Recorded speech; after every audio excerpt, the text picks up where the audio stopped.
Cause commune. Chemin de traverse.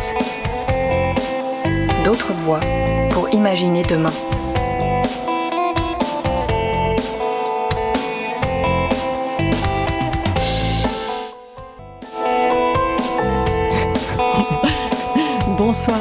Bonsoir à toutes, bonsoir à tous. Bienvenue à vous pour ce 21e épisode de Chemin de traverse, d'autres voies pour imaginer demain. Dans Chemin de traverse, Julie, Fred, Mehdi et moi-même Élise, nous espérons vous proposer de belles rencontres et mettre en avant des parcours personnels et professionnels, des passions, des engagements. Merci de nous accueillir dans votre salon, votre cuisine, votre voiture ou dans votre bain, ou peut-être encore pendant votre séance de sport. Notre invité ce mercredi est Franck Malmain, directeur de post-production. Franck travaille à la réalisation de séries d'animation et d'effets spéciaux visuels, les VFX, pour l'industrie audiovisuelle, notamment pour le cinéma. Il a fondé la société Dev2Shoot en 2002, dont il a dirigé le studio jusqu'en 2010 et qui a compté jusqu'à 78 personnes. Il est autodidacte. Bonsoir Franck. Bonsoir Élise. Merci de nous avoir invités et conviés à cette soirée à passer ensemble, un peu originale. Merci beaucoup, merci beaucoup. Je précise que je suis sur le plateau avec Franck bien sûr, mais aussi avec Fred et avec Anne-Laure qui travaille aussi dans la post-production. Avant que la discussion commence, je vous rappelle qu'on est en direct ce mercredi 19 février 2025 sur la radio Cause commune, la voix des possibles, que vous pouvez écouter sur les ondes FM sur le 93.1 et en DAB+, en Ile-de-France, et puis partout dans le monde sur le site internet cause-commune.fm. N'hésitez pas à participer, à intervenir en direct. Julie réalise l'émission ce soir. Bonsoir Julie. Bonsoir Élise, bonsoir à tous. Merci Julie. Julie attend vos appels, notre téléphone est branché. Vous pouvez nous appeler au 09 72 51 55 46, 09 72 51 55 46. Vous pouvez aussi réagir sur le salon web de la radio. Rendez-vous sur internet cause-commune.fm, bouton chat dans le salon Chemin de traverse. Avant de commencer, je voudrais vous dire que c'est ma première émission de radio. Je suis très contente d'être là et aussi un peu inquiète. Donc je remercie mes coéquipiers pour leurs encouragements, Julie, Mehdi et Fred. Et voilà, je compte aussi un petit peu sur votre indulgence si je bafouille ou que je suis un petit peu perdue. Allons-y. Franck, bienvenue à toi. Merci. Donc, tu es directeur de post-production dans l'audiovisuel. C'est ça. Mais qu'est-ce que ça veut dire ? Comment tu définirais ton travail pour quelqu'un qui en a jamais entendu parler, mais qui a probablement déjà vu un générique de film avec la désignation post-production quelque part ? D'accord. Eh bien, en tout cas, mon travail tel que je le conçois, c'est un travail d'accompagnement d'un projet et d'une équipe, mais surtout d'un projet, en fait, d'une équipe au service d'un projet pour finaliser l'image après tournage et aussi pendant le tournage. Donc en fait, c'est un travail qui peut se faire au début du projet à l'écriture. On commence à lire le scénario, on sait ce qui va se faire, on conseille le réalisateur ou les équipes de production sur les procédés de tournage et en anticipant un peu ce qui va se passer après le tournage. Et donc là, ça va être toutes les étapes de fabrication des différents plans et surtout ceux qui contiennent des trucages en principe. Donc après le montage, on va nous dire voilà, sur tel ou tel segment du film, il y aura des effets spéciaux à mettre et les trois quarts du temps, c'est des effets spéciaux numériques aujourd'hui. Donc, okay. Et voilà, c'est un métier qui a beaucoup évolué avec les techniques également. Et aujourd'hui, tout se passe en numérique et on accompagne le film ainsi jusqu'à la livraison des masters. Ok, voilà. Les masters. Les masters du film étant, on va dire, le fichier numérique final qui va servir ensuite à la diffusion en salle. Exactement. Ok, très bien. Je propose qu'on parle de toi et de ton parcours d'autodidacte dans un premier temps, puis qu'on aborde par la suite un peu le décryptage, disons, technique de ton métier. Ouais. Voilà. Ok. Du coup, comment est-ce qu'on devient directeur de post-production? Tu vois, par quel chemin, peut-être des chemins de traverse? Ouais. D'ailleurs, est-ce que tu es passé? Alors, le chemin de traverse, parce que si c'est la thématique de l'émission, ça va être sympa, on va rigoler. Moi, étant autodidacte, ça commence par déjà être d'une manière ou d'une autre passionné par ce qu'on fait, qui touche de près ou de loin la création.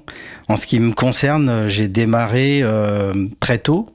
J'ai eu la chance d'avoir des parents qui travaillaient dans des domaines un peu artistiques, plus ou moins. Ma mère était comptable dans un studio d'enregistrement musical. Mon père était musicien lui-même, pianiste, donc j'ai toujours été entouré de musique et autres. Et comme tous les enfants, j'allais à l'école, mais j'étais pas du tout intéressé par ça et je me trouvais pas ma place là-dedans. Et donc j'étais très très vite passionné par l'informatique et les jeux vidéo. Et ça a déterminé un peu tout le reste de mon parcours, puisque tout ce que je faisais devait plus ou moins être orienté ou tendre vers les ordinateurs. Donc j'ai commencé par la musique.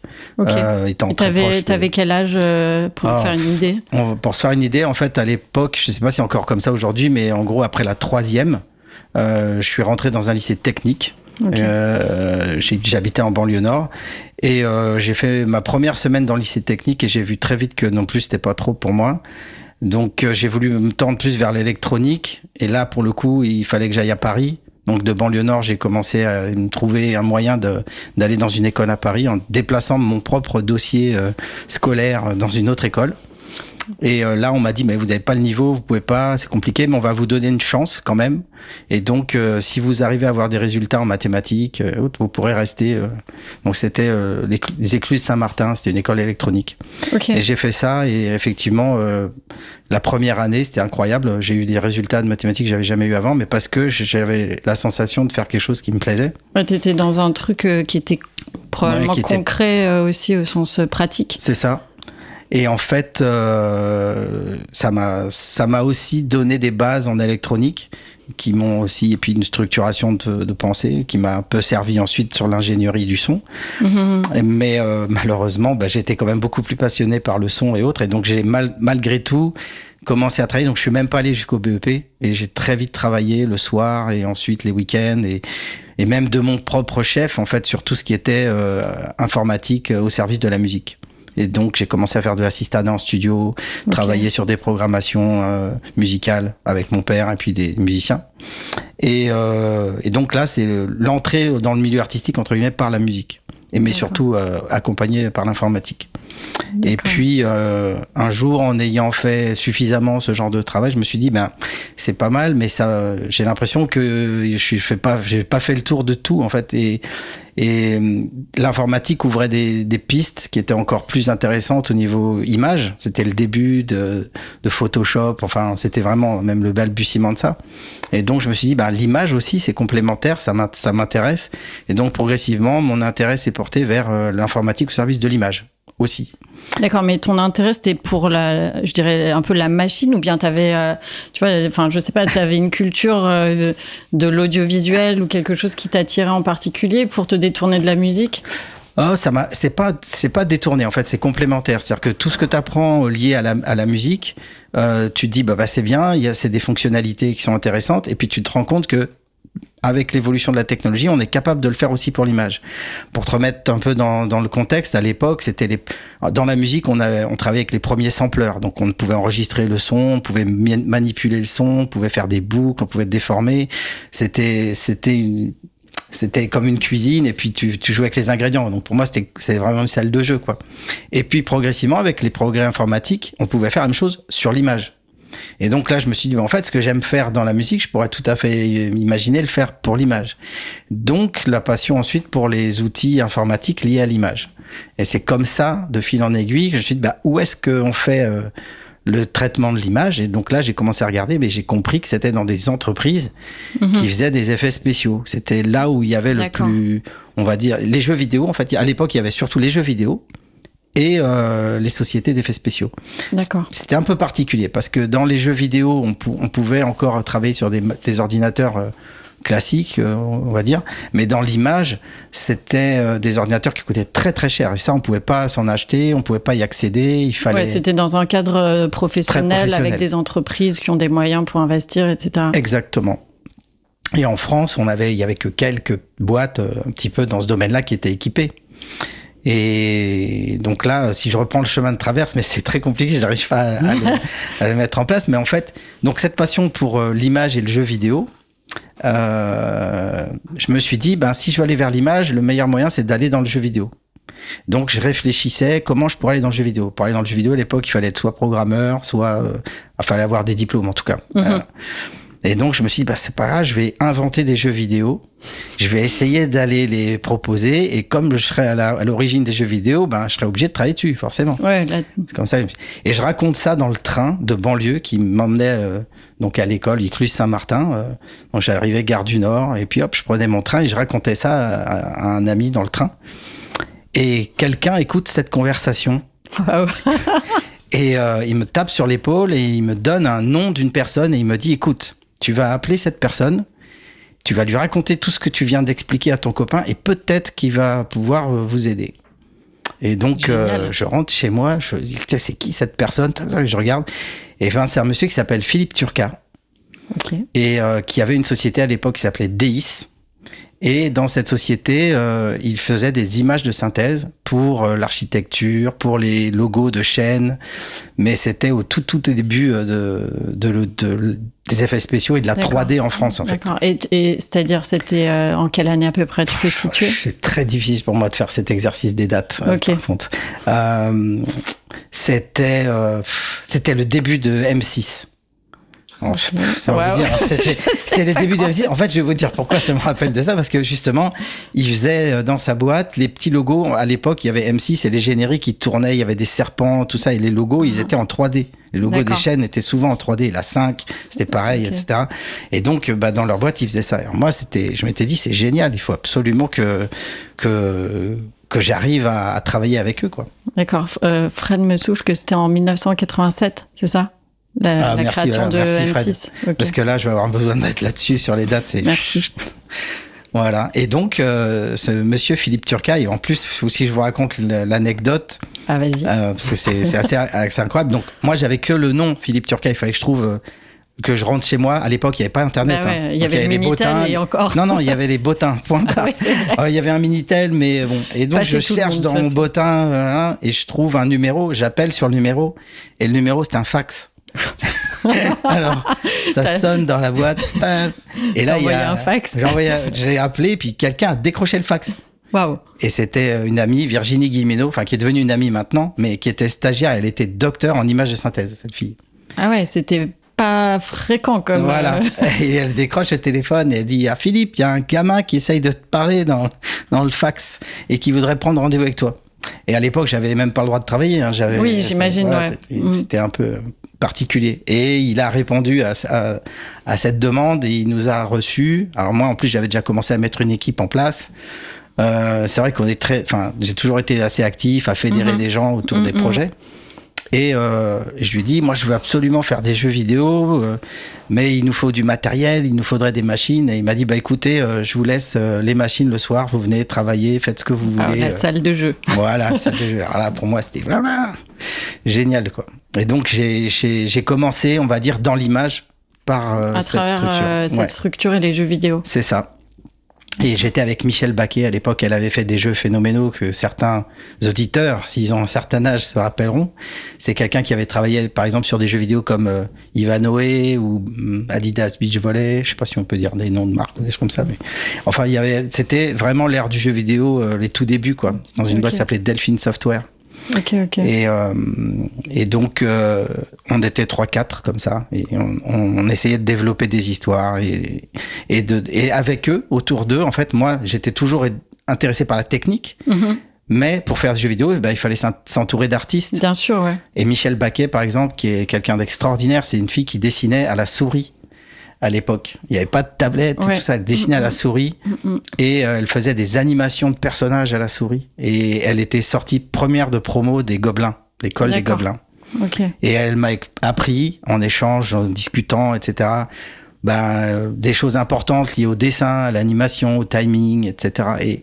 Et à chaque fois, on se rend compte, c'est chaque projet et les gens autour qui t'entourent, en fait, et les échanges qui font que tu apprends comme une éponge et puis... Bien sûr, ouais. Des gens qui sont prêts à te transmettre. Exactement, ou à partager.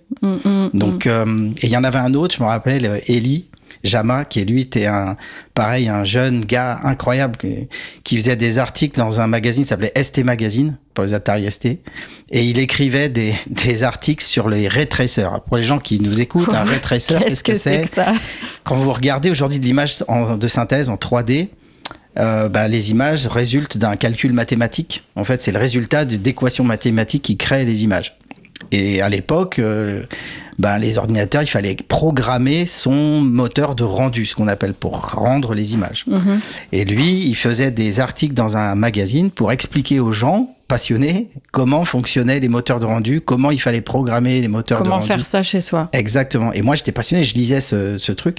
Et un jour, j'appelle la régie du magazine pour le rencontrer. Et c'est comme ça que je l'ai rencontré et qu'il a fait partie de l'équipe avec nous pour démarrer chez Deus pour faire des jeux vidéo. D'accord. Voilà. Donc c'est que des...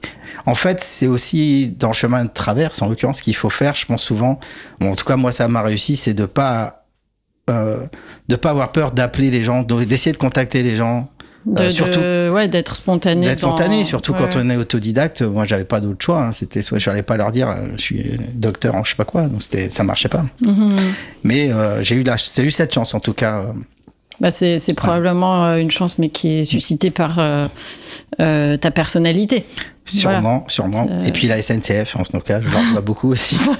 Les trajets en train, j'aurais pas fait ce trajet. Je pense qu'il n'y a rien de tout ça qui aurait pu démarrer. Quoi. C'est comme les dominos, paf, paf. Et il y a des gens qui ont joué aux jeux vidéo que vous avez Non, conçus. alors, le pire, c'est qu'on n'a jamais fait ce jeu vidéo. Enfin, on a travaillé dessus à fond. On a fait les designs, les développements et tout. Et puis un jour, justement, dans cette boîte arrive un projet, un vrai projet d'un client externe qui était à l'époque France Télé. Et à l'époque, France Télévisions, pour ceux qui se rappellent, il y avait les cartes météo. Et les cartes météo, pour faire la météo, c'est par informatique. Et donc, à cette époque-là, ils avaient des grosses machines qui coûtaient très cher. Mais pour faire la carte météo, ça prenait une nuit entière. Pour calculer l'image et les animations des nuages qui se baladaient sur la carte. D'accord. Et donc, moi, je regardais ce truc-là et je me dis, c'est bizarre parce que nous, avec les copains, là, en informatique, on peut faire ça et c'est en temps réel, quoi. Et donc, j'ai dit, si vous voulez, on vous fait une maquette et puis on va vous montrer. Puis on est allé en régie de France 2, on leur a montré qu'on pouvait faire les cartes temps réel. Et là, ils n'ont pas compris. Ils ont dit, c'est incroyable. Ils nous ont filé le contrat pour faire les cartes météo. C'est quand même énorme. Ouais, et je me souviens, alors pareil, la date, je ne l'ai pas comme ça, mais c'était un changement d'élection présidentielle. Donc là, c'était grosse pression parce que quand il y a les changements d'élection présidentielle dans les chaînes de télé, ils changent en général l'habillage de la chaîne, etc. Ouais. Et donc, pareil, ça, c'était une belle expérience. Et ça, c'était avant que je fasse l'armée. Parce que je me souviens quand on a eu ce contrat, on a commencé à le faire, on a lancé le projet. Et moi, malheureusement, alors j'avais mis toutes les équipes dessus pour le faire, tout se passait très bien. Et moi, j'ai pas pu le suivre parce que j'étais appelé à l'armée. D'accord, ça signifie qu'en gros, t'avais quoi? Quel âge? T'avais même pas 20 ans? Ouais, à peine, ouais. Je sais pas, c'était en 80, je crois que c'était 94, ma section, un truc comme ça. Ouais. Je suis né en 72. Ok. Ouais. Bon voilà, c'était une super aventure. Et puis ça m'a permis de comprendre un peu dans les chaînes de télé comment ça marchait, qu'est-ce qui était la post-production télé en fait, entre guillemets, quelque part, avec la pression du direct, parce que pareil, la météo c'est très rapide, puis c'est une très grosse audience, très important pour les chaînes de télé à météo.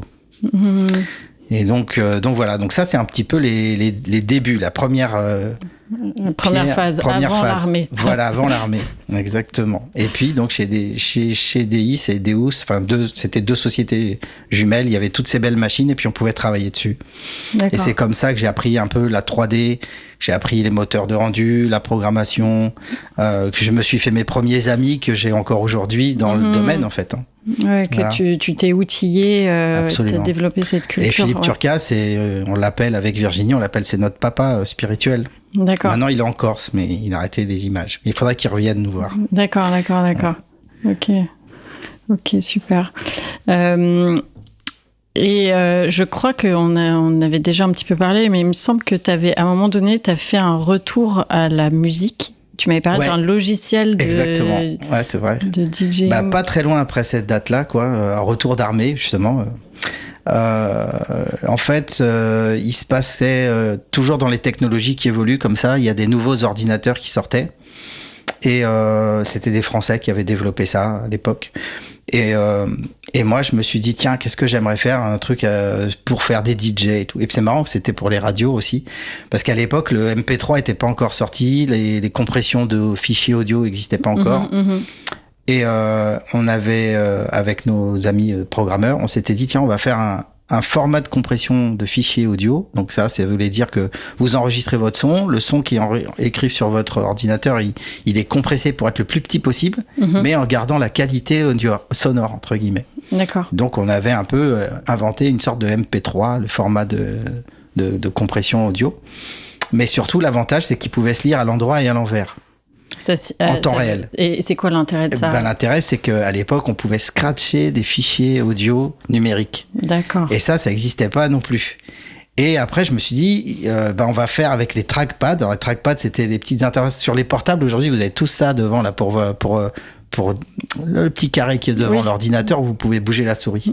Bon, maintenant c'est courant, mais à l'époque il n'y en avait pas beaucoup. Et on pouvait l'acheter comme un appareil à part. D'accord. Et donc moi je m'étais dit, ce serait génial d'avoir 4 scratchpads et d'utiliser ça pour scratcher et changer la vitesse des disques et synchroniser et tout. On s'était éclaté à faire ce projet et on avait fait tout le programme. D'accord. Entier. Et on s'est dit, tiens, on va aller le présenter. À l'époque, il y avait un salon qui s'appelle le Mix Move. Un salon où ils présentaient les dernières technologies des consoles de mixage, des platines de DJ, tout ça. Et on est allé le présenter, puis ça avait plu à tout le monde. C'était un des premiers trucs. Alors on s'était dit, c'est génial, pourquoi pas. Et dans les gens qui viennent nous rendre visite, il y a les gens de chez Studer. C'est une marque qui fabrique tous les appareils professionnels pour les radios. Et donc on s'est dit, peut-être c'est un projet qu'il faudrait continuer comme ça. Et de fil en aiguille, on a avancé, on a rencontré de plus en plus de gens. Et puis, les gens ont vu qu'on pouvait faire des choses technologiques. Et ça, donc moi, ce programme, j'étais très content. Ça m'a permis d'aller aux États-Unis, de le présenter aux États-Unis. On a été invité par Apple pour montrer le logiciel. Enfin, c'était pendant l'Apple Expo, mais c'était pas sur Apple. Nous, on travaillait sur des machines à côté, entre guillemets, des machines qui étaient faites par un monsieur qui s'appelle Jean-Louis Gasset. Ok. Et BOS, exactement. Donc c'était BOS. Et on était parmi les premiers à acheter la machine et à programmer des applications concrètes, en fait, dessus. D'accord. Et là, vous étiez structuré, vous aviez créé une entreprise, comment ça... Non, on était hébergé par ma deuxième mère, Michel Estardi. Alors ça, c'est encore un autre truc, parce en fait, quand je faisais de la musique, je te disais, je faisais des séances ingé son. Donc j'ai grandi, ma mère travaillait dans un studio d'enregistrement, qui est pas très loin d'ici d'ailleurs, 95 rue Championnet, où il y a eu toute la variété française qui est passée là, et Bernard Estardi, qui était mon mentor technique dans l'audio, en fait. Et donc, il avait 2 studios dans le 18e, et puis dans un des 2 studios, on a hébergé notre équipe et on a essayé de programmer et de développer ce projet, en fait. D'accord. J'avais pas monté d'entreprise, on va dire encore. C'est-à-dire que quand vous êtes parti comme ça à l'expo aux États-Unis, s'il y avait eu un contrat qui s'était présenté, etc., vous auriez fait comment? Enfin, je sais pas, est-ce que ça s'est avéré ou pas?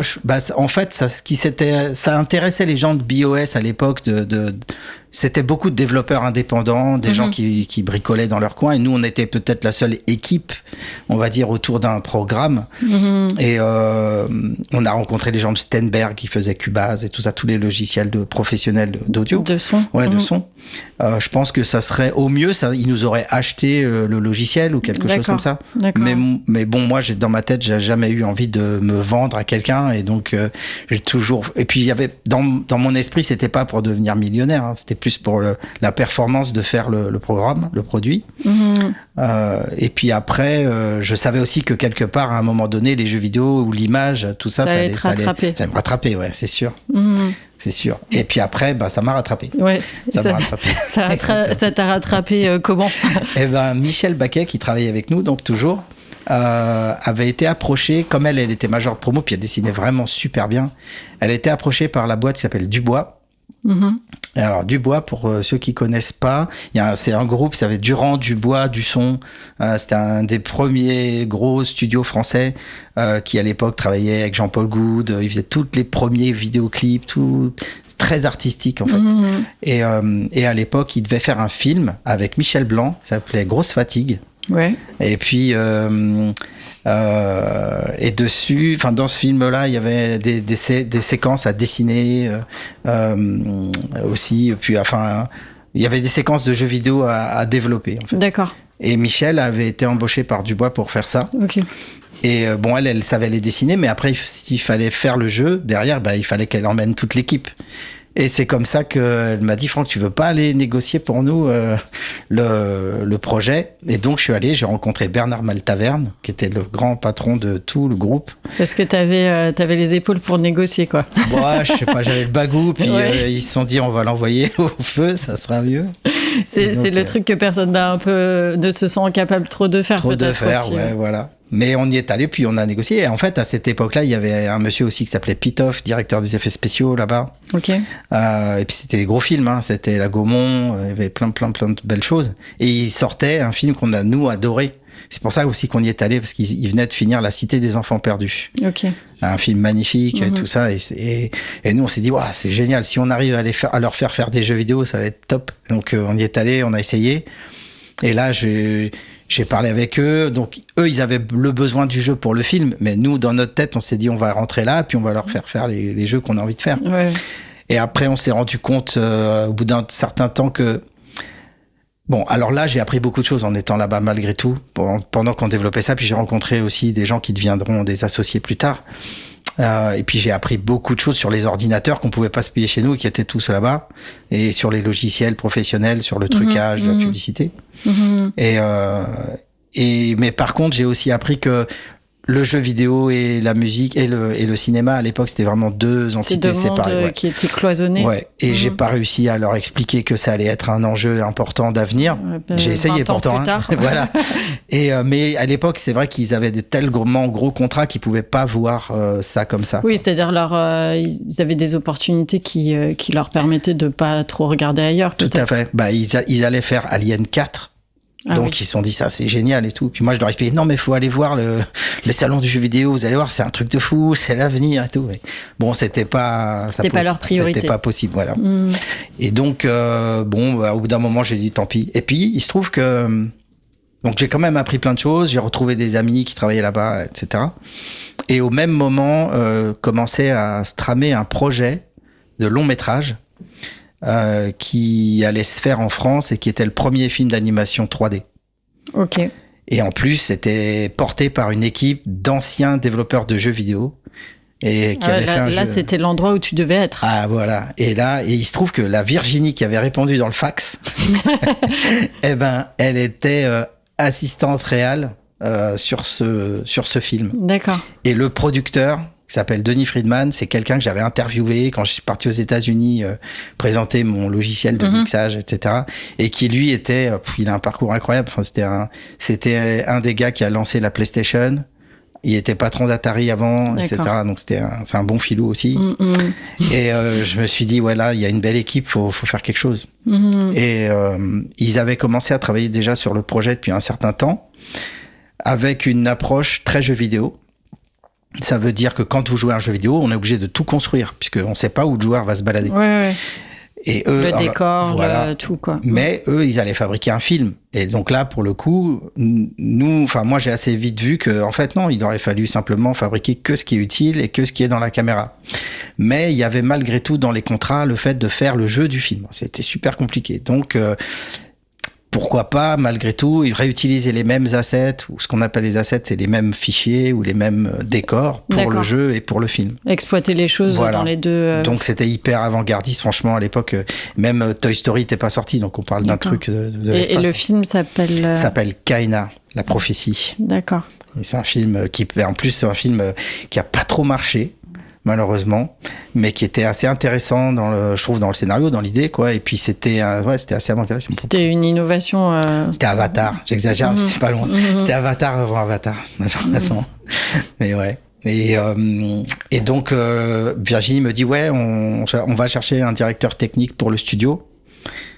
J'ai dit je suis là.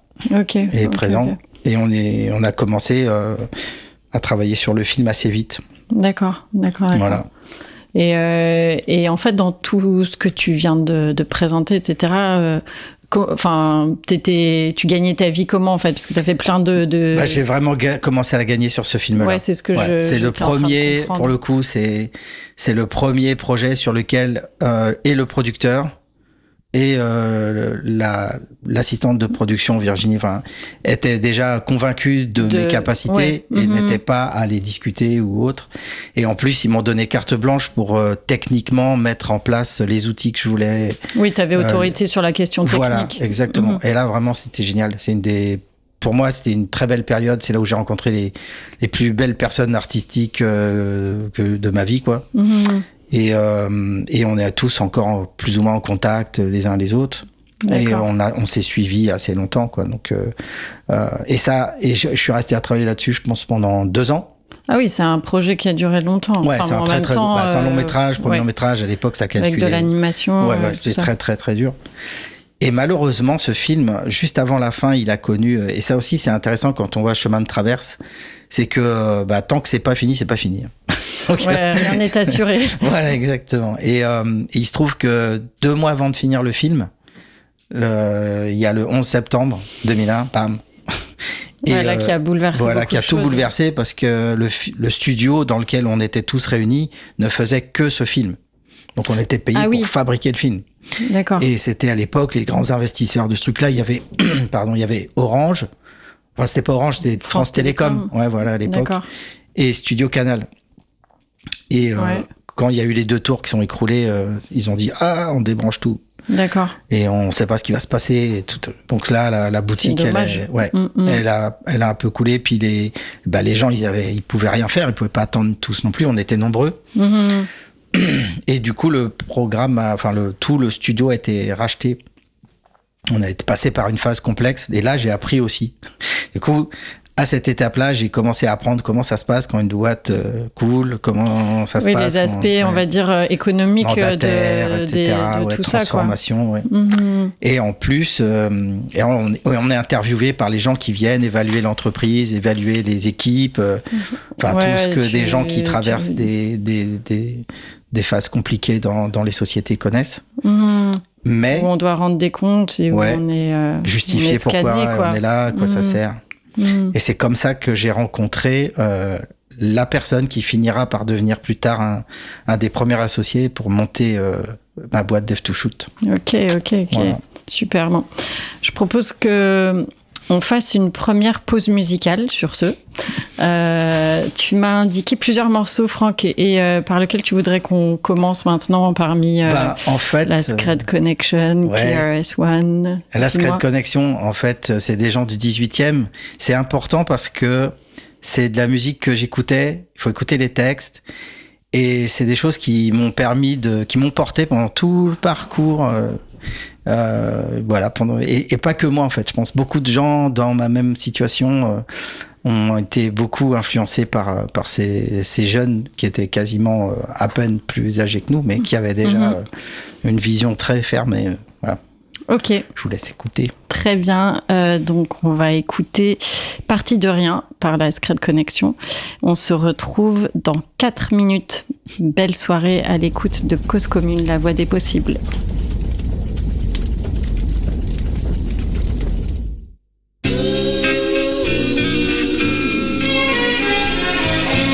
Parti de rien, on arrive à ce qu'on vise. Et vu qu'on n'apprend rien, qui nous aide, c'est souvent rien ce qu'on vise. Ils disent souvent qu'on est des bons à rien. Et il suffit d'un rien pour qu'on y croit. Quoi que t'en dises, on va pas perdre notre temps moisi ici. Quoi que t'en dises, parti de rien, on va trouver la sortie. Quoi que t'en dises, c'est pour tous ceux qui ont pour nous du mépris. Quoi que t'en dises, qu'on lève notre bière avant qu'on se casse d'ici.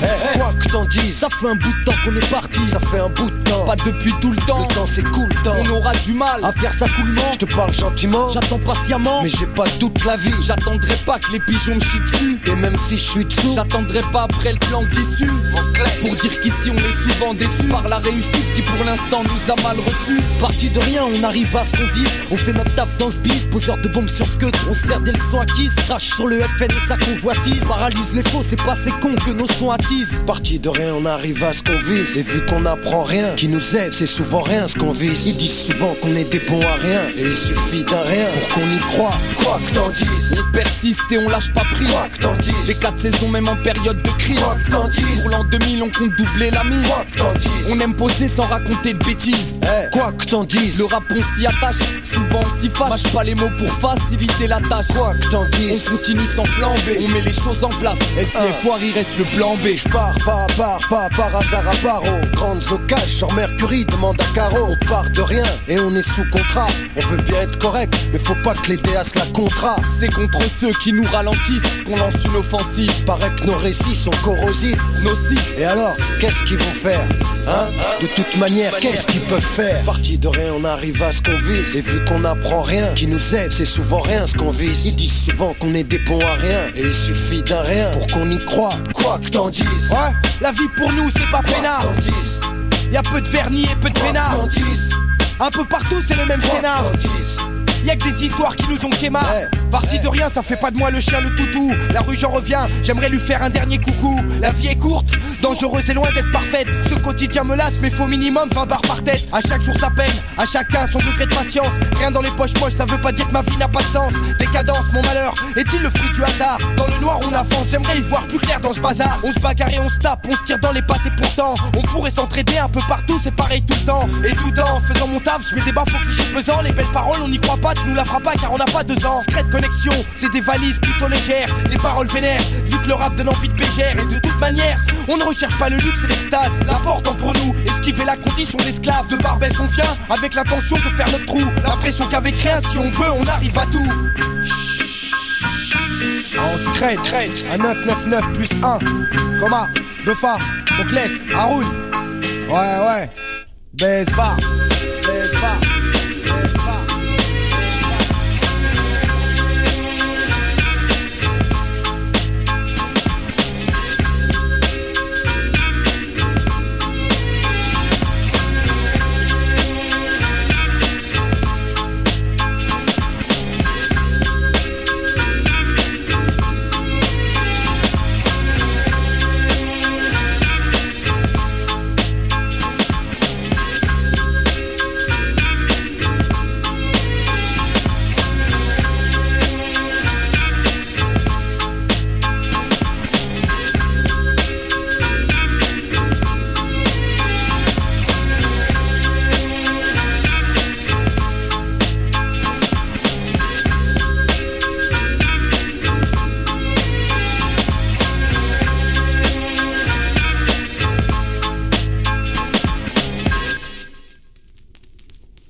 Cause commune 93.1. Nous venons d'entendre Partie de rien de la Secrète Connexion. Vous êtes sur Cause Commune 93.1 FM et vous écoutez l'émission Chemin de Traverse. Je suis toujours avec Franck Malmin qui est directeur de post-production. N'hésitez pas à participer à notre conversation au 09 72 51 55 46, 09 72 51 55 46 ou sur le salon web de l'émission sur le site cause-commune.fm, bouton chat, salon Chemin de Traverse. Merci de nous avoir fait écouter ce morceau, Franck. Merci à vous d'avoir pris le temps de l'écouter. Super. Et donc, dans ton chemin de traverse, on en était au moment où tu as été amené à créer ta boîte, à créer ton studio. Ouais. C'est ça. Et là, c'est une étape un peu particulière. Donc, c'est un échec qui permet d'avancer sur une autre aventure. Une autre aventure, exactement. Avec une dimension de plus, peut-être. Ben oui, là, avant, j'étais, on va dire, en charge d'un département ou d'une branche d'activité. Mm-hmm. Et après, je me suis dit, je l'ai fait plusieurs fois dans plusieurs endroits. Et j'avais envie de pouvoir réunir une équipe et d'essayer d'être dans une dynamique où on se dit, tiens, on va le faire pour nous, on va le faire à notre façon. On fait nos choix. Voilà, nos choix. Et là, j'ai fait... donc, c'était un peu avant... Donc, toujours dans cette ancienne société Shaman, qui s'appelait le studio Shaman, où on a fait Kaina. Ok. Je travaillais avec une personne qui s'appelait Julie Pinson, et qui était elle-même directrice de post-production, et qui avait travaillé avec Pitoff, et qui nous avait rejoint sur Kaina, sur la fin du projet. Et il se trouve qu'on travaillait tout le temps ensemble, et elle avait été approchée par Antoine Decaune, enfin par Marie Mention-Char, je me rappelle plus exactement son nom, et qui produisait le film d'Antoine Decaune qui s'appelait Monsieur N. Donc ça, à l'époque, c'était un projet, c'était à l'étape de projet. Et elle vient me voir, elle me dit oui, j'ai ce film-là, on me le propose, je sais pas ce que je vais faire. Et donc il y avait plusieurs options. Elle aurait pu prendre ce film et l'amener chez Durand, chez Dubois, dans une autre société ou autre. Et je lui ai dit, tu sais quoi, Julie, ce film-là, moi, je veux bien le faire avec toi, mais si on le fait, faut qu'on monte la boîte et qu'on le fasse nous. Ouais. Et c'est comme ça que j'ai réuni 2-3 associés. Donc il y avait Julie, David Danesi, qui aujourd'hui tourne une boîte qui s'appelle Digital District. Et tous les 3, on se dit, bah voilà, on va prendre ce film, on va faire la supervision, on va réunir les équipes, les gens qu'on aime bien, surtout qu'à l'époque, le studio fermait, donc beaucoup de gens allaient se retrouver, pas forcément avec du boulot derrière. Et moi, j'ai réussi à persuader un des c'était pas des investisseurs, c'était des businessmen qui étaient venus vérifier l'état de l'entreprise au moment où la boîte fermait, voilà. D'accord. Et je lui ai expliqué que moi j'avais envie d'essayer de remonter quelque chose et que du coup on allait devoir trouver un investisseur. On avait déjà un contrat puisqu'il y avait déjà ce film-là, et qu'on voulait juste avoir l'avance de trésorerie pour pouvoir démarrer, fonctionner quoi. Et il a accepté, et moi je lui ai dit, dans ces cas-là, tu seras associé aussi. Ok. Voilà. Et grosse erreur à ne pas faire, et de ne pas reproduire, c'est de dire, on sera tous pareils, et puis ça va être tous très bien. Et, c'est l'inexpérience. Voilà, c'est une expérience. En fait, tu peux le faire comme ça, mais il faut tout de suite, dans ce cas-là, prévoir qu'est-ce qui se passe si on s'entend plus. Ouais. Alors ça, c'est aussi cause commune, chemin de traverse. Là, j'essaye de vous donner un tuyau, pas reproduire le problème. Ouais, c'est un truc. Et franchement, quand on me l'avait dit, on me l'a déjà dit, hein, mais on l'écoute pas parce qu'on est motivé, qu'on croit que tout va bien se passer. Parce que on veut pas avoir les problèmes, on peut pas. On se c'est dit, difficile de se projeter dans l'échec quand on commence un truc. Et surtout si on n'est pas accompagné, parce que moi à l'époque, j'étais pas accompagné par des gens qui auraient pu m'aider à structurer ça. Voilà. Ouais. Mais même lui-même avait dit, ouais, mais tu sais, je lui ai dit, non, mais t'inquiète pas, on s'entend tous très bien depuis très longtemps, donc il y aura pas de problème. Et effectivement, les problèmes sont arrivés très tard. Ils ne sont pas arrivés tout de suite, mais ils sont arrivés beaucoup plus tard. Mais c'est vrai qu'à ce moment-là, ça aurait été bien d'avoir un pacte d'actionnaires, ce qu'on appelle. D'accord. Et qui permet de régler les choses à l'avance pour comment ça se passe si on décide. Et ça se fait avec le concours d'un avocat, je suppose. Ouais, d'un avocat, ou je pense qu'avec surtout du bon sens et de le faire au début quand tout le monde s'entend bien. C'est beaucoup plus simple. Ouais, où il n'y a pas de tension. C'est ça. Parce que le problème n'a pas émergé encore. Ouais, c'est ça. Mais bon, alors nous, on était partis billes en tête et on était très heureux de le faire d'ailleurs. De toute façon, moi, mais même s'il fallait refaire, je pense que je referais les mêmes erreurs parce qu'elles m'ont permis d'aller où je suis aujourd'hui. Ouais. Donc, j'aurais pas changé ça. Mais voilà, si ça permet de faire gagner du temps à certains. Voilà. Et donc là, on démarre cette nouvelle aventure avec un premier film de brosse à dents. Donc c'était pour la publicité. Il y avait Monsieur N, et puis après il fallait faire tourner la machine, donc il fallait commencer très vite à être dans... Oui, donc c'est là que tu as commencé à travailler dans autre chose que ou disons pas que des choses qui me passionnaient, et j'ai commencé à me dire, là c'est plus le chef d'entreprise qui se mettait en place, et puis il fallait faire tourner, puis dans mes associés, notamment David, qui était très publicitaire au départ, enfin de sa carrière était pas mal axé sur la pub. D'accord. La pub et le clip, très artiste. Et en tâche de fond, on travaillait sur ce long métrage. Mais le long métrage, lui tout seul, on savait très bien qu'à un moment donné, il serait fini et qu'il fallait préparer la suite derrière. Il faudrait passer à d'autres contrats, d'autres missions. Ouais. C'est ça. Et donc, on s'est dit, on va faire tout le temps un peu de pub. Et en parallèle, on continuera à aller chercher des films. Et puis moi, je me dis, on ira aussi chercher de l'animation. Parce que c'était quand même un peu d'où je venais. Et puis un jour, je m'étais dit, on pourra aussi faire des films, enfin continuer à faire des films nous-mêmes, etc., etc. D'accord. Entre parenthèses, cette boîte, enfin le studio, c'est celui... Dev to Shoot. C'est ça, c'est Dev to Shoot. Donc c'était 2002. 2002, exactement. Ça a été très très rapide. En fait, dès qu'on a fini, je sais pas, 3-4 mois après, je redémarrais l'activité. Et puis le tournage de Monsieur N allait se faire très vite. Parce que moi, j'avais déjà commencé à travailler sur le dépouillement du film en amont. Et on est parti tourner ce film-là. Alors ça, c'est en chemin de traverse, ça c'est beau aussi. C'est Monsieur N. L'histoire, en fait, c'est Napoléon sur l'île de Sainte-Hélène. Mhm. Et qu'est-ce qu'a été sa vie sur cette île, enfermée jusqu'à sa mort possible. Et notamment, enfin bon, je vais pas spoiler le film, mais à la fin du film, on imagine qu'il est peut-être pas mort. Ok. Voilà. Et donc, pour reconstituer l'île de Sainte-Hélène, il a fallu aller tourner en Afrique du Sud.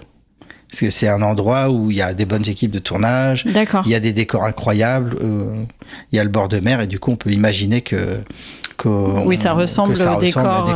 Exactement. Et on se retrouve là-bas à superviser des plans. Et moi, c'était un très beau souvenir parce que c'était l'Afrique, j'y avais jamais mis les pieds. Donc, c'était mon premier contact avec le continent. C'était assez particulier. Ouais, voilà. Tournage Afrique du Sud.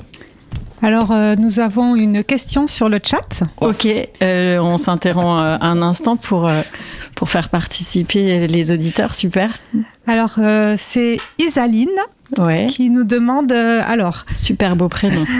Magnifique. Quel conseil donneriez-vous à un jeune, aujourd'hui, qui voudrait se lancer dans la production, mais sans avoir un réseau de connaissances sur qui s'appuyer ?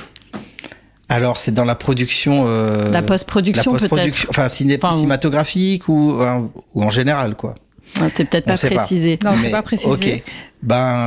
Ce qui est sûr, c'est que il faut se lancer, pour déjà. Il faut rencontrer des gens. Se lancer seul, c'est pas évident. Si on démarre, faut pas se lancer seul, je pense. Si on veut se lancer dans la production, le mieux, je dirais, ce serait d'essayer de se lancer sur la coproduction.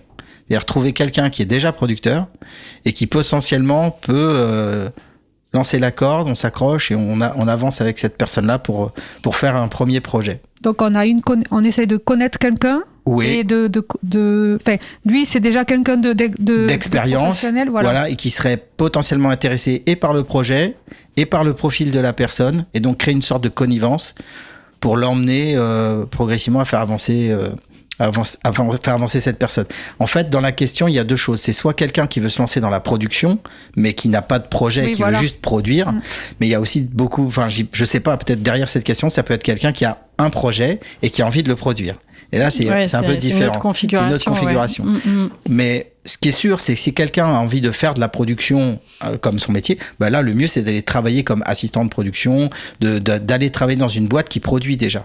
Et si on n'est pas connu, c'est pas grave. Je sais pas aujourd'hui comment ça se présente. Ouais, parce que toi, ton époque, on en avait un peu parlé avant, c'est qu'il y avait pas de formation à l'époque. Les choses, en tout cas dans ton domaine, peut-être qu'aujourd'hui il y a des écoles qui ouvrent à des réseaux, à des. Le truc, c'est qu'à l'époque, le métier lui-même, surtout les effets spéciaux entre guillemets, par exemple, c'était des choses c'était un métier nouveau, des métiers nouveaux, c'est des choses nouvelles. Les gens n'étaient pas, il n'y avait pas d'école à l'époque encore en formation. Aujourd'hui, il y a des écoles. Par exemple, vous pouvez faire, il y a des tas d'écoles. Alors, elles sont privées. Il y a peu d'écoles publiques. Il y en a quelques-unes quand même. Il y a l'école Méliès à Orly, tout ça. Mais il y a pas, à cette époque-là, la problématique du diplôme, c'était pas un problème. Je pense pas qu'aujourd'hui, ça soit un problème plus que ça. Quelqu'un qui arrive à bien s'exprimer, qui arrive à porter un projet, qui arrive à le défendre, pousser les portes, passer par la fenêtre. La production, ça reste quand on trouve quelqu'un de fiable, c'est déjà tellement... c'est tellement rare. Tellement bien. Donc c'est ça.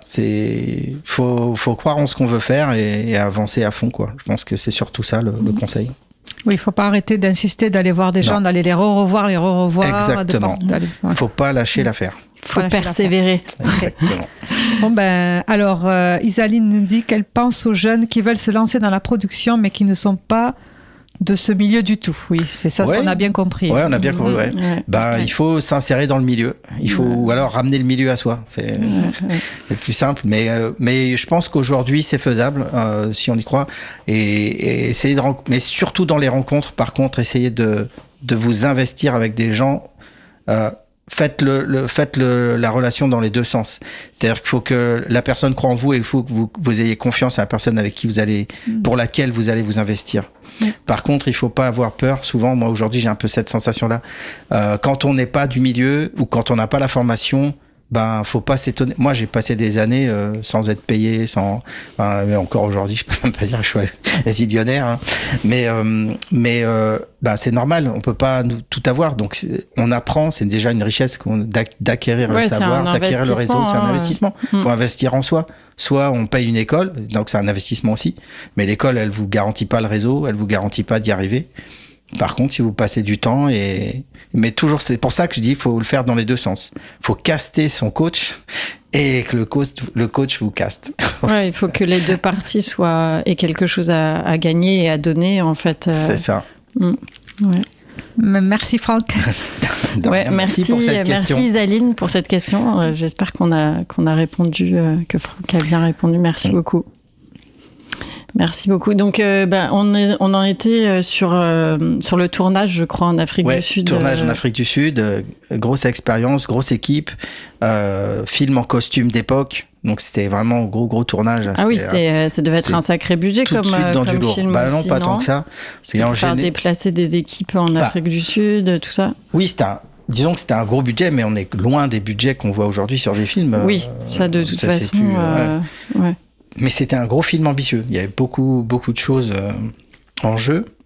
Et donc, la post-production, en fait, elle a consisté en quoi? Alors, ton boulot là-dessus? Le boulot là-dessus, ça a consisté à lire le scénario en amont du tournage, évaluer les séquences telles qu'elles étaient écrites, qui allaient induire automatiquement un travail de post-production, ne serait-ce que de dire comment on ramène, par exemple, un bateau. Il y avait un bateau sur lequel il naviguait pour aller sur l'île de Sainte-Hélène. Donc ce bateau, en général, c'est toujours le même qu'on trouve partout, et qui fait semblant d'être le 3 mâts de l'époque, etc. Donc il y a toujours un peu à rhabiller.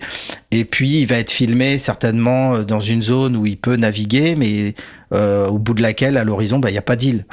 Oui. Donc il faudra remettre l'île, il faudra relocaliser le bateau dans les plans. Donc à l'époque, il y avait ce travail-là à faire. Il y avait à un moment donné une bataille sur la plage, et notamment le bataillon allait profiter de l'avancée de la brume pour rester caché derrière la brume pendant qu'elle avance sur la plage, pour être au plus près du bastion en face. Et donc, ça, le contrôle de la brume en Afrique du Sud, la nuit, c'est ingérable. Donc nous, après, il a fallu un peu réajuster tous ces plans-là, rééquilibrer la densité de la brume, D'accord. D'accord. Donc, il y a des prises de vue réelles, en somme, avec des éléments que vous avez tunés. Voilà, rajouté, on a pimpé les plans.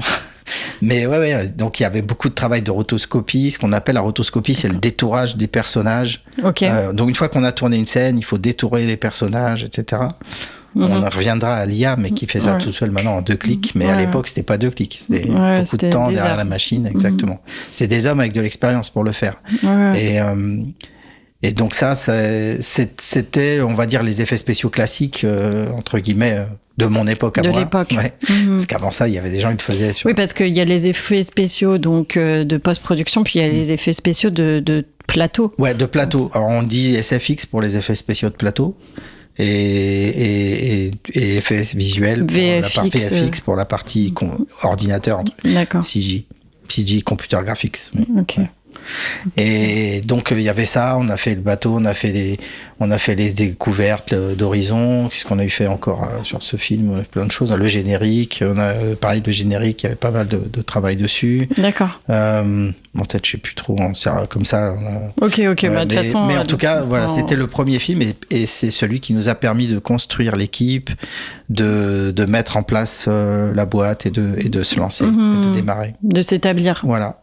Et puis c'était un des premiers films.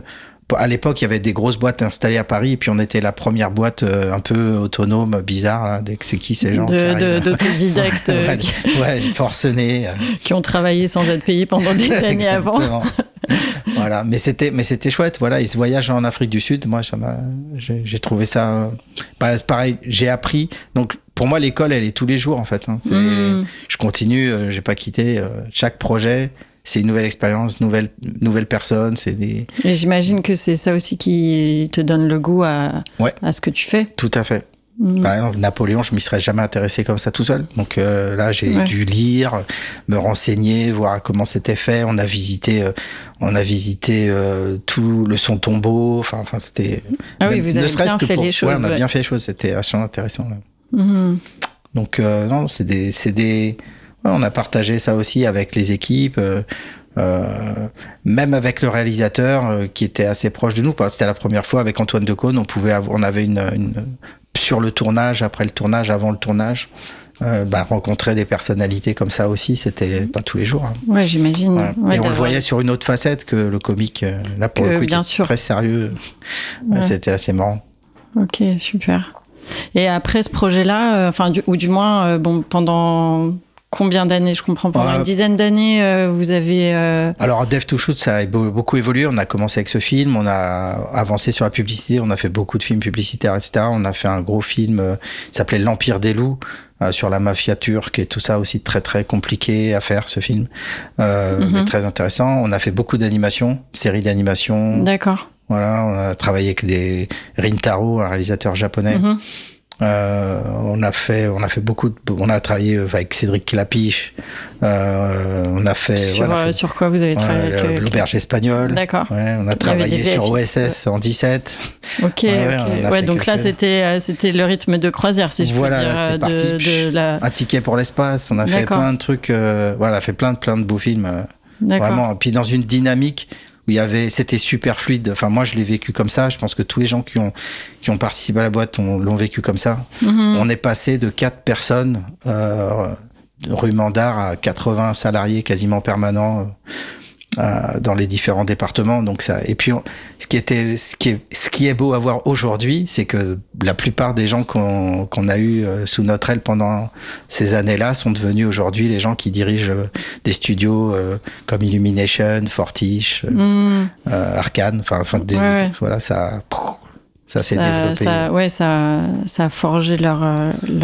Oh, ils étaient déjà très très bien. Enfin, c'était juste une belle famille en fait, et cette famille elle s'éclate. Et puis là, on se rend compte que ça fait comme ça a essaimé, quoi. Ça a essaimé, ouais, exactement. Ok, super. Maintenant, tu fais quoi en fait entre cette période-là et à aujourd'hui? Peut-être les choses sont moins. Ouais, je vois. En fait, ce qui s'est passé, c'est que. Quand tu te retrouves à diriger 80 personnes et à travailler sur les films, aller chercher les projets, etc., ce qui s'était passé, puis après, avec les problèmes entre associés, à revendre la boîte et compagnie. D'accord, ouais. Tu t'éloignes petit à petit de la machine. Et voilà. Et moi, j'aimais la machine. Donc, pendant plusieurs années, je me suis éloigné du système et je me suis remis à faire des images moi et à remettre les mains dans les outils. D'accord. Voilà, j'ai fait ça pendant 5-6 ans, vraiment.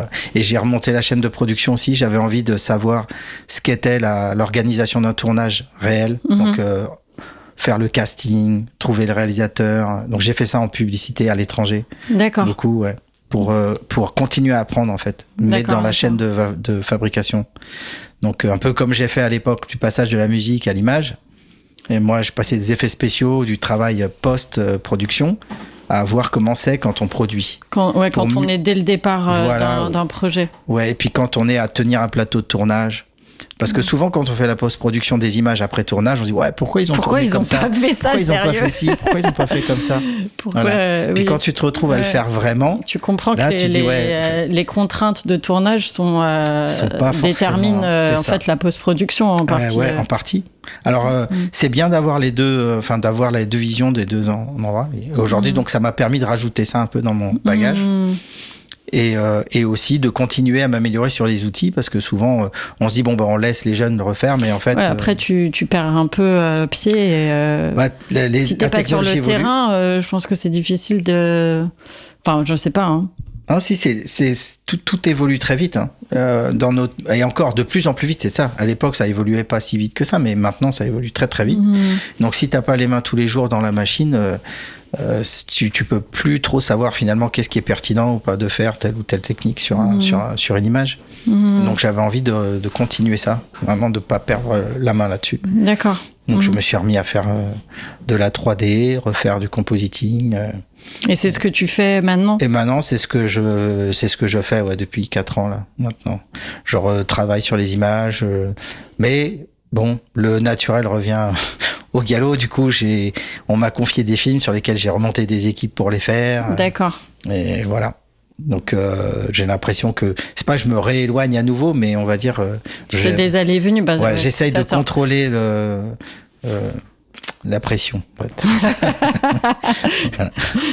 Ok. On va peut-être faire une deuxième pause musicale. Hein Okay. On écoute KRS-One. Oui. Là, c'est en anglais, il faut traduire les paroles, mais en gros, The System Gotcha. Le système vous a eu. Il faut traduire, c'est très important de ne pas se laisser attraper. D'accord. Justement. Donc, on se retrouve dans 3 minutes. Belle soirée à l'écoute de Cause Commune, la voix des possibles.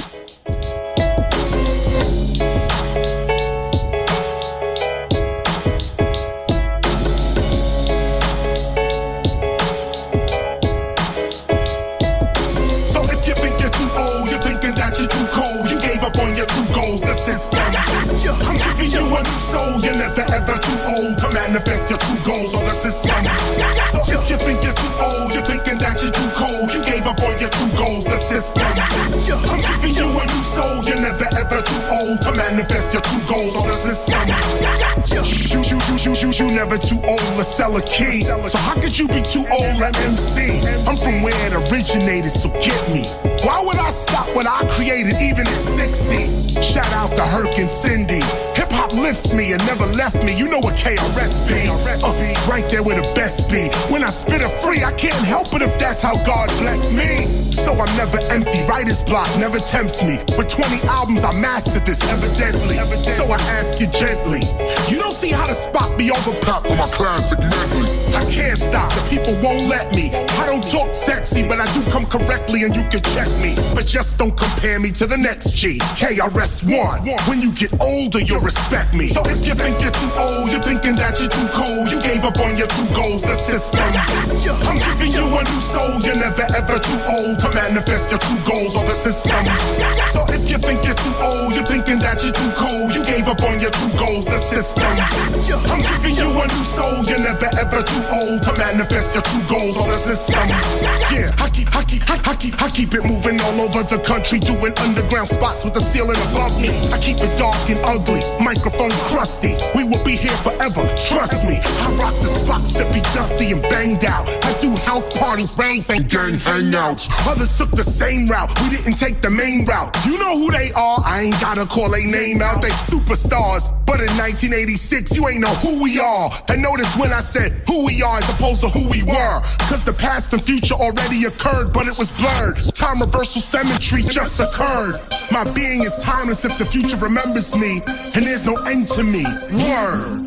Past and future happen at the same time, especially in the memory. We share the same mind. Images of my future telling me the same sign. In 1983, who I'd be in 09. But it's past 2011 and I flow fine. Rapping at 70, believe that is no crime. These youngins rent they style, I own mine. As you can see, I don't be relying on my old rhymes. I'm spitting raw rhymes right here, right now. 25 years, I never put the mic down.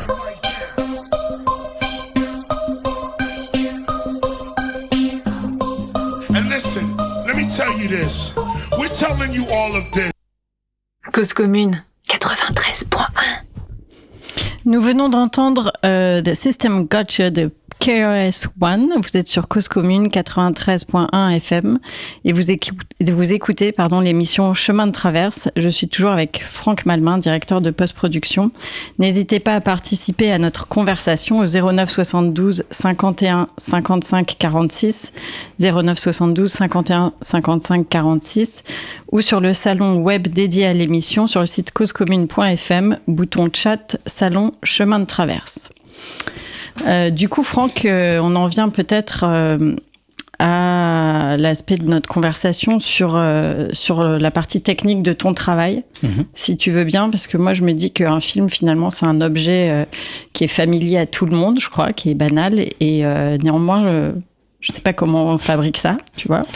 Et je crois qu'avoir des notions un minimum pratiques sur ce qu'on emploie au quotidien, sur ce qui nous nourrit physiquement ou culturellement, c'est quand même un peu important. Voilà. Du coup, sachons un peu comment on fait un film. Et c'est un peu ce que j'aimerais partager avec vous, et c'est aussi ce que j'ai un peu découvert en ayant l'occasion de travailler avec toi. Ouais. Voilà. Absolument. En plus, c'est un film particulier sur lequel on a travaillé. Ouais, je crois qu'apparemment ça ressemble pas à grand chose. Voilà, bref. Du coup, moi, quand je vois le générique d'un film, je me questionne. Je me questionne toujours un petit peu. Et qui sont tous ces gens, toutes ces désignations de métiers, et ils font quoi? Par exemple, voilà, si on fait un arrêt sur image d'un projet, d'un film, quel qu'il soit, par exemple sur lequel tu travailles en ce moment, est-ce que tu pourrais nous dire de quel procédé, de quel métier résulte ce qu'on voit à l'écran? Alors, il y a beaucoup de gens qui te diront le plus important dans un film, c'est le script. Ouais. Donc déjà, ce qui est vrai, c'est que tu construis un château, idéalement pas sur du sable. Donc il faut une belle fondation, et donc tout ce qu'on va faire, c'est en principe écrit, et c'est l'écriture qui articule tout le reste. Bien sûr, l'histoire. Ouais, l'histoire d'abord. Après, c'est donc le scénariste, on va dire. Le réalisateur, c'est le point fort, très important. Après, une fois que tu as ça, il y a un métier que moi je trouve qui est hyper important, et j'ai rencontré quelqu'un, on pourrait l'inviter un jour, je sais pas, c'est Sylvain Després. C'est un storyboarder extraordinaire, et qui a travaillé avec Ridley Scott par exemple sur Gladiator. Et moi je trouve que ce métier, storyboarder, donc tu as un texte, de ce texte tu vas en faire créer une image qui doit transmettre le cadre, les valeurs de plan, les positions des personnages, la proportion des personnages dans l'image, la densité de personnes ou de décors, l'importance des choses, etc. Il va pouvoir mettre l'accent suivant à quel point il va pousser son dessin sur même des choses de lumière déjà. Comment la lumière va être posée. Donner une ambiance, une humeur. D'ailleurs, en anglais, je crois, on dit aussi des mood boards un peu. Exactement, le mood board. Mais en fait, si ce travail est bien fait et qu'on donne le temps de le faire correctement, t'as déjà un film, en fait. Parce que quand tu commences à monter ces images, leur donner un temps, un timing, là, le monteur intervient. Donc là, le monteur, il va prendre ces photogrammes, il va les assembler. Et il va parce que quand tu prends du planche de storyboard, c'est toi qui fais le montage quand tu te balades de case en case. Oui. Mais ce timing que toi, tu donnes, c'est pas le timing que voudrait le réalisateur, et c'est pas le timing que le monteur souhaiterait non plus provoquer chez les gens. Donc le monteur, il va faire ce travail de timer les séquences, les enchevêtrer. Peut-être qu'il va encore mélanger différemment les cases pour donner un sens différent, un rythme ou une expression, une émotion. Donc, tu as le storyboarder, après le monteur, qui fait déjà ce travail même avec l'animatique. Il va déjà faire un gros travail de montage, même avant d'avoir des images. L'animatique, c'est donc ce travail de monter le storyboard. D'accord, de monter les images. Voilà. Et ça, c'est les postes clés de départ, en fait. On va dire qu'une fois que tu as ça t'as cette partie-là qui est très bien, tu peux communiquer ton projet à toutes les autres équipes. À une prod. Est-ce que la prod, parce que je me disais, il y a le scénariste, le réalisateur, la prod, le financement. Le financement, voilà. En général, ils ont fait ce travail avant, j'espère, mais des fois, ils l'ont pas fait. Alors, c'est vrai que tu as un scénario, tu as envie d'essayer de monter ton projet. Donc, c'est bien d'avoir ton storyboard, au moins, et voir animer ce storyboard, mettre une petite musique. Donc là, pareil, paf. Après, t'as le compositeur, très important. Des fois, c'est clé aussi. La musique, ça change tout. Tu regardes un film, tu coupes le son, paf, c'est plus pareil. Donc, composition, mixage, les gens qui font le mix. Donc, eux, ils vont faire les niveaux en fonction de ce qu'ils ont envie. Les bruiteurs, qui viennent faire les sons d'ambiance, parce que quand tu vas filmer, tu filmes ce que tu peux, tu filmes pas toujours avec le son, tu peux pas toujours filmer avec le son, des fois il faut rajouter le son après, en post-production. Donc tu as la post-production sonore. Tu as le chef décorateur. Donc il y a le tournage en somme. Donc là après c'est toute la partie tournage, donc chef opérateur, la personne, la caméra qui fait un travail de photographie souvent. aussi, donc qui joue, qui va déterminer comment ça va être éclairé, Les qui lumières. va déterminer, qui participe aussi ou qui devrait, s'il peut, participer avec les gens des costumes, puisque les couleurs des costumes vont automatiquement influer. Oui, il y a toute une harmonie Voilà, à esthétique à déterminer. Donc, une équipe de tournage, c'est comme un orchestre. Donc, il y a un chef d'orchestre et puis il y a aussi toute une harmonie à créer entre les différentes équipes. Et quand cette harmonie marche bien, bah là, tu vas réussir le film. Si elle marche pas, tu peux corriger les choses, mais là, il faut être balèze pour connaître, pour faire toutes les corrections au bon endroit. Faut avoir des bonnes personnes en post-prod. C'est ça. Souvent, c'est après. On fixera ça plus tard. Ouais. Exactement. Et voilà, puis le chef d'écho, donc les acteurs, bien entendu, Bien parce sûr. que tu filmes quand même des sujets et tu as des gens qui vont t'apporter beaucoup plus que ce que tu avais mis au départ sur le texte. Sur Monsieur N, c'était le cas. Nous, on avait eu Toretton qui jouait Napoléon. C'est incroyable. Incroyable. Ça m'a donné envie d'aller au théâtre. Enfin, c'était fabuleux. Et donc, les acteurs, c'est très, très important. Bien sûr. Maquillage, coiffure, tout ça, ça va avec aussi. Et suivant la nature des films que tu vas faire, même du personnage, de l'ambiance, ça joue sur la capacité à rendre véridique son état d'esprit au moment où il tourne la scène. Bien sûr. Correspondre au personnage. Les effets spéciaux. Ouais. Donc les effets spéciaux directs. Les effets spéciaux directs, donc de prise de vue. Où t'as besoin que, par exemple, je sais rien, le verre éclate, le pare-brise, les cascadeurs. Gros travail. En ce moment, il y a beaucoup d'équipes en France qui se développent bien, qui travaillent à l'étranger, à l'international. On commence à être très très connu en France pour ça. D'accord. Donc les cascadeurs. Puis, il y en a plein d'autres dans les métiers. Il y a le DIT maintenant, que je trouve c'était un poste qui, à l'époque, ce qu'on appelle le DIT, Digital Intermediate, je sais même pas ce que, je suis technician, je sais même pas ce que vous allez dire, mais en gros, c'est des gens qui sont là pour, comme les caméras maintenant sont numériques, quand tu tournes, tu as besoin de voir tes rushs, t'as le besoin. Maintenant, on a besoin de voir tout de suite ce qu'on a tourné plusieurs fois, la prise d'avant, la prise d'après, etc. Des fois, on a envie de le voir déjà en colorisé. Et donc, les DIT, ils sont super importants aujourd'hui. Ils permettent d'être sûr que, on peut passer à l'étape d'après. De pas devoir remédier à un problème de prise de vue 4 jours après. C'est ça. Et même techniquement aussi, souvent si tu as plusieurs caméras, par exemple, d'être sûr que tout est bien synchro, que sur toutes les caméras, tu as bien eu tout ce que tu voulais, synchroniser les informations. Il y en a qui même arrivent à mettre ce qu'on appelle les métadatas. Donc, dans ton clip que tu viens de tourner, dans les images que tu viens de tourner, tu peux avoir toutes les informations de caméra, d'optique, de focale, etc. Oui. Que les assistants caméra viennent mettre en place. Donc, par exemple, si tu dois changer l'objectif sur une caméra, l'information de l'objectif va être enregistrée dans le fichier enregistré. Voilà, ce qui aide beaucoup ensuite en post-production, parce que du coup, tu cours pas après l'info. Ouais, tu as tout sous la main. Ouais. C'est ça. D'accord. Ouais, puis après, il y a les machinistes, les électros, la régie, etc. Et puis après, il y a tout, ce qui est post-production. Ouais. Donc, post-production, en fait, je dirais post-tournage, peut-être. Post-tournage, ouais.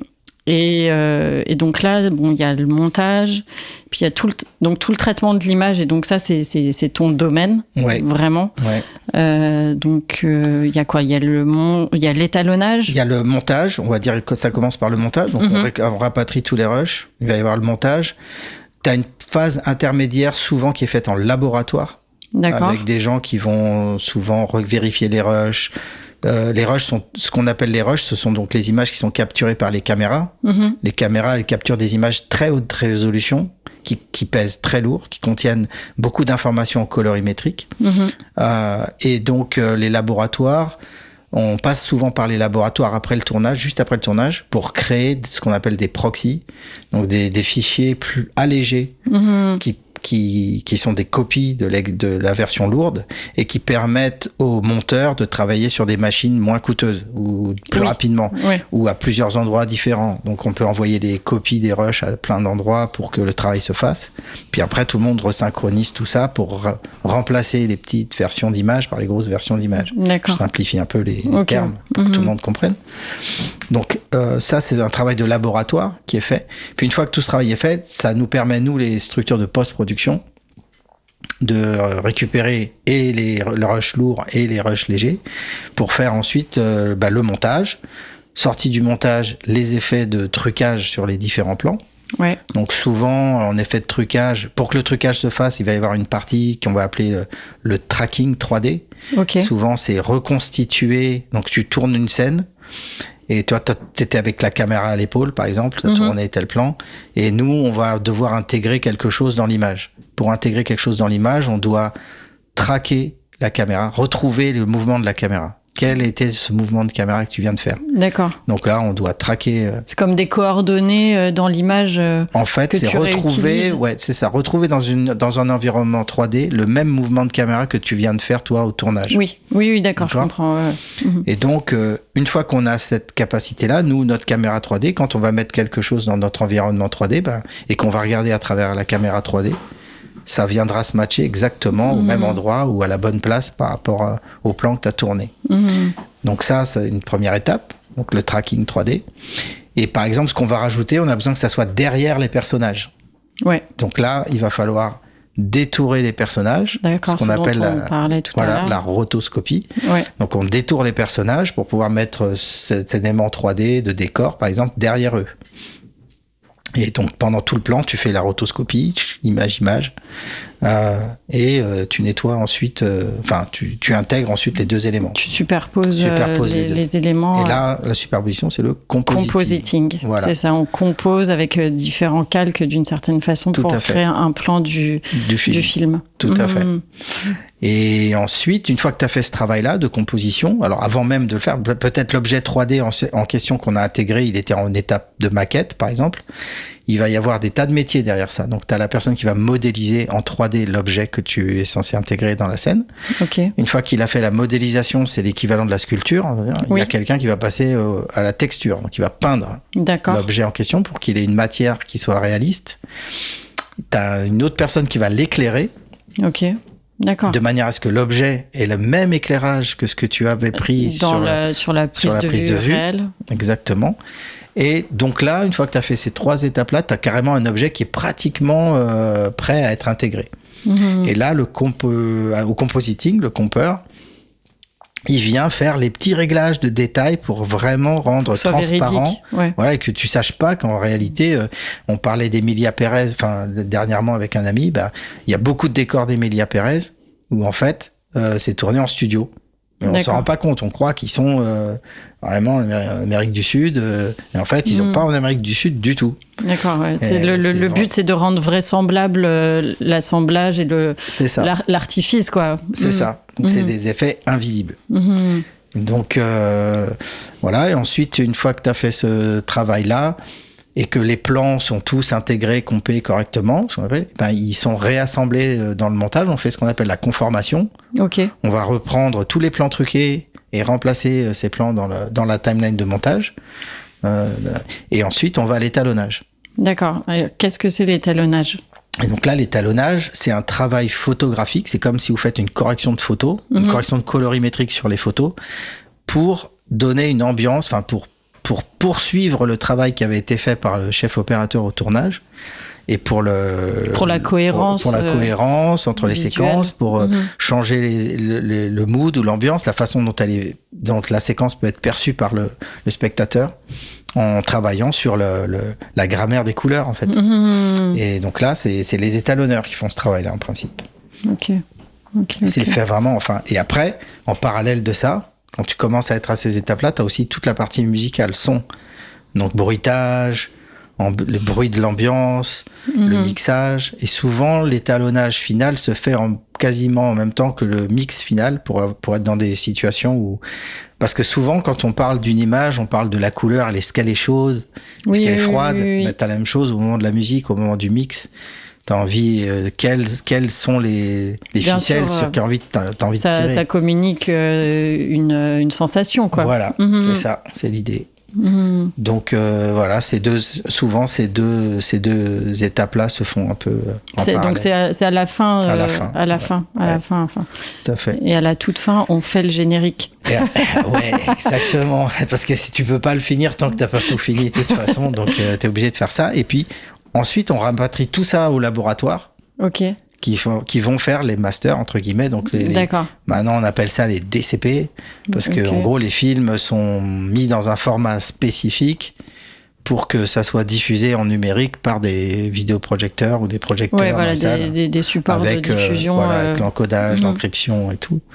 Et puis aussi, dans le mixage, tu as plein d'étapes, parce que maintenant, dans les salles de diffusion, t'as des salles de diffusion avec du son stéréo, du son 5.1, du THX, du Dolby, etc. Il y a plein de formats.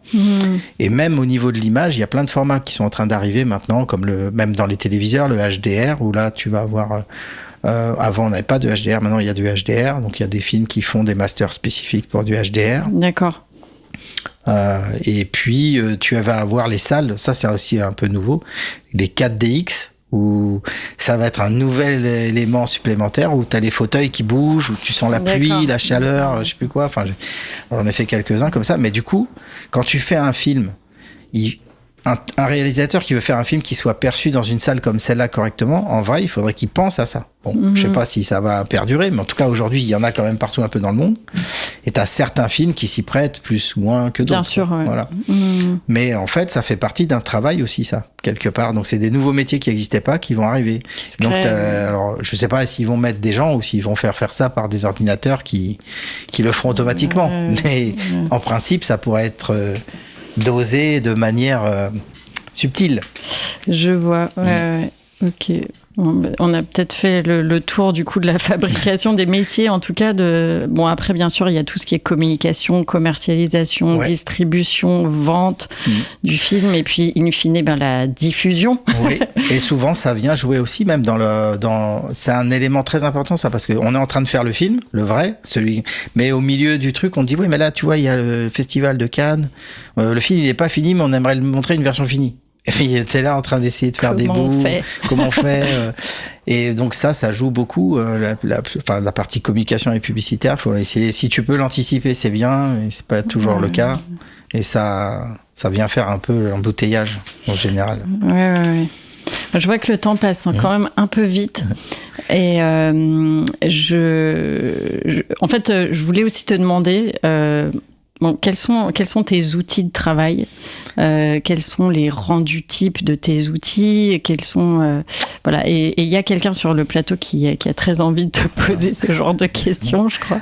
Fred, si tu veux prendre la parole sur la question des outils de travail en fait dans la post-production. Ouais, ok. C'est mieux avec le micro, merci. Et j'en profite pour relayer la question aussi d'Isaline sur l'IA, comme ça vous pourrez enchaîner parce que c'est bientôt fini. Ouais, je demandais à la pause musicale, en fait, notamment par rapport à la question d'Isaline au tout début sur comment les jeunes peuvent se lancer. Il y a une question des outils, et je demandais la place du logiciel libre, et notamment dans la modélisation, parce que les outils de modélisation propriétaires sont très très chers, alors qu'il existe par exemple, il existe Blender qui est un outil de modélisation 3D, donc je demandais la place de Blender dans la post-production, et notamment, vu que j'ai vu récemment le film Flo, le petit chat qui n'avait plus peur de l'eau, qui a été entièrement réalisé par Blender. Et j'en donc profite pour relayer la question d'Isaline sur l'IA, comme ça tu pourras enchaîner. Pour vous, est-ce que c'est un avantage dans le métier ou au contraire un outil qui réduirait l'aspect créatif ? Alors, déjà Blender c'est génial, c'est un outil extraordinaire qui fait pas que la 3D d'ailleurs, qui fait pas que la modélisation. En gros, Flow, il a été fait entièrement sur Blender, de A à Z. La modélisation, le rendu, les textures, le montage, tout a été fait dessus, de A à Z. On n'a rien utilisé d'autre comme outil que Blender pour faire le film. Après, et donc ça, c'est un outil pour les gens qui veulent démarrer, qui veulent se lancer, faire des choses eux-mêmes. Eh ben, c'est très très bien. Il y a un autre outil qui est DaVinci Resolve, qui est aussi gratuit, qui est pas open source, mais qui est gratuit. Il est vraiment à disposition et qui accompagne les caméras qui sont accessible, on va dire, pour toute personne qui a envie de se lancer. Ils font même des applis pour téléphone portable aujourd'hui. Et avec ces 2 outils-là, honnêtement, vous avez une boîte de post-production de A à Z. Vous avez une boîte où vous pouvez faire vos films complets, quoi. Et ça, c'est magnifique par rapport à une époque où on venait de loin, où il fallait beaucoup d'argent. Sur la partie de l'IA, c'est un très grand chambardement en ce moment. Tout le monde se pose la question, est-ce que ça va être bien, est-ce que ça va être dangereux, etc., etc. Je pense qu'il faut s'en occuper. Il faut occuper le terrain. Il faut prendre ça en main. Il faudra légiférer, il faudra faire plein de choses, mais bon, ça viendra petit à petit. Je pense que ça finira par se faire. Mais par contre, il faut s'y intéresser. Il faut surtout pas laisser les fanatiques de ça seuls s'en emparer. Ouais, ça c'est le danger, vraiment. Donc il faut prendre la place, quoi. Ouais, il faut occuper une place de gens avec un œil, une vision qui savent s'en servir et qui a une idée des dangers que ça peut représenter, etc. Donc, c'est sûr. Ouais, moi, je me disais que dans toutes les techniques et les procédés d'automatisation qui doivent exister, il y a forcément une forme d'artisanat. Et voilà, il faut qu'elle perdure, en fait. Ouais. Pour moi, je dirais, on fait des films. Et dans faire des films, il y a faire. Alors, on pourra toujours se dire qu'on va faire un film avec de l'IA, mais c'est pas faire un film. Faire un film avec de l'IA, ça fait un film, mais on n'est pas en train de le faire. Et moi, je pense qu'il y a quelque chose qui perdurera toujours, c'est le plaisir de se rencontrer, de rencontrer des gens, de collaborer, d'échanger ensemble. Des équipes. C'est ça. Et ça, c'est l'expérience de le faire. Entre les gens, quoi. On peut pas enlever ça, je pense. Ça finira toujours par exister. Et l'artisanat d'art existe toujours. On pourrait tout à fait faire que de l'industriel. Or, l'artisanat d'art, le fait main, il a plus de valeur aujourd'hui qu'il l'a peut-être jamais eu avant. Bien sûr. Donc je pense pas qu'il faut avoir peur en se disant ça va tout arrêter. Et les gens vont pas arrêter d'apprécier ce qui est fait main parce qu'il y a de l'IA de la même manière. Il y a des spécialistes qui vont apprécier la beauté du geste. Bien sûr, je crois qu'il y a pas que le résultat dans ce qu'on observe. Il y a toujours d'une certaine façon la noblesse du procédé de fabrication qui transparaît et auquel on est attaché, je crois. Tout à fait. Ouais, moi, je pense aussi. Faut être positif là-dessus, je crois. Faut être positif, mais sur le terrain, quoi. Faut être réaliste aussi. Ouais. C'est ça. Ok. Ben, écoutez, je crois que je sens que l'heure est venue de conclure. C'était très rapide, effectivement. Ouais, c'est vrai, c'est passé vite. Et on a une petite question finale. Est-ce que tu aurais envie de partager avec nous quelque chose qui t'a émerveillé dernièrement, un truc dont tu as été témoin, que tu as vu, que tu as lu, que tu as entendu, que tu as mangé ou que tu as senti et qui t'a fait du bien? C'est Flow, ça fait du bien. Flow, franchement, c'est un film. Ceux qui l'ont pas vu, allez le voir. Et t'as travaillé dessus. Ouais, sur la partie technique, pas sur l'animation elle-même, mais avec des gens extraordinaires. Gin, c'est un type, le réalisateur génial. Et une fois de plus, j'étais avec Virginie d'ailleurs là-dessus. Ron Gaines chez Sacrebleu qui a produit. Et là, il est en compète pour les Oscars. J'espère qu'il prendra quelque chose quand même. On lui passage, souhaite. le petit chat. Voilà. Non, ça, c'était magnifique. Puis après, il y a un autre film là que j'ai revu encore dernièrement. Je le conseille à tout le monde. C'est Collision. D'accord. C'est un film qu'il faut voir. Ça, c'est un film. Alors, Collision. Voilà. Entendu. Merci beaucoup à toi, Franck, d'avoir fait passer finalement ton chemin de traverse par le studio de Cause Commune ce soir. C'était un plaisir. L'émission va bientôt se terminer. Vous êtes sur Cause Commune 93.1 FM et en DAB+, en Ile-de-France et partout dans le monde sur cause-commune.fm. Merci à vous qui nous écoutez en podcast ou en direct. Merci de votre attention. On espère que cette émission vous aura plu. N'hésitez pas à nous faire part de vos réactions et suggestions. Il y a un formulaire de contact que vous trouverez donc dans la rubrique Chemin de Traverse sur le site internet de la radio. Chemin de Traverse, c'est en direct tous les mercredis à 22h. Vous pouvez vous abonner au podcast, à la lettre d'actu de l'émission. Merci donc à Isaline qui est intervenue dans l'émission. Sa participation témoigne de l'intérêt de nos auditeurs, ça nous encourage. Enfin, merci aussi à mes coéquipiers pour leurs encouragements pour ma première émission. J'espère que je pourrai en faire d'autres, et avoir l'occasion de décrypter ou de valoriser d'autres métiers techniques, peut-être dans les métiers de l'opéra, on verra. Merci à Julie pour la régie aujourd'hui, merci à Mehdi, merci à Fred qui est à l'initiative de Chemin de Traverse, merci pour ta confiance et merci pour le travail que vous faites. Merci aussi à Olicat, Olivier Gréco, pour l'existence de cette radio. C'est vraiment précieux, c'est un privilège. Et je vous invite vivement à réécouter les 2 émissions que Fred a faites avec lui sur la création de la radio. Et justement, sachez que Cause Commune a lancé une campagne de financement participatif pour couvrir les charges annuelles indispensables au fonctionnement, donc le loyer, les frais d'émetteurs, les serveurs, etc. Par ailleurs, on voudrait ne pas s'arrêter à ça parce qu'avec votre soutien, on pourrait équiper un second studio, un espace supplémentaire qui permettrait de diversifier nos productions, de proposer des services de location et des ateliers pour des projets audiovisuels et surtout d'être mis à disposition gracieusement au service des collectifs et personnes qui défendent leurs droits et portent des luttes qui profitent à notre émancipation. Pour faire un don, vous pouvez vous rendre sur le site cause-commune.fm et cliquer sur le bouton « Faire un don ». Si vous souhaitez nous rencontrer, sachez que Cause Commune ouvre ses portes chaque premier vendredi du mois et ce sera à partir de 19h30 le vendredi 7 mars 2025 au studio. Juste après l'émission à 23h30, vous entendrez un épisode inédit de Minuit décousu.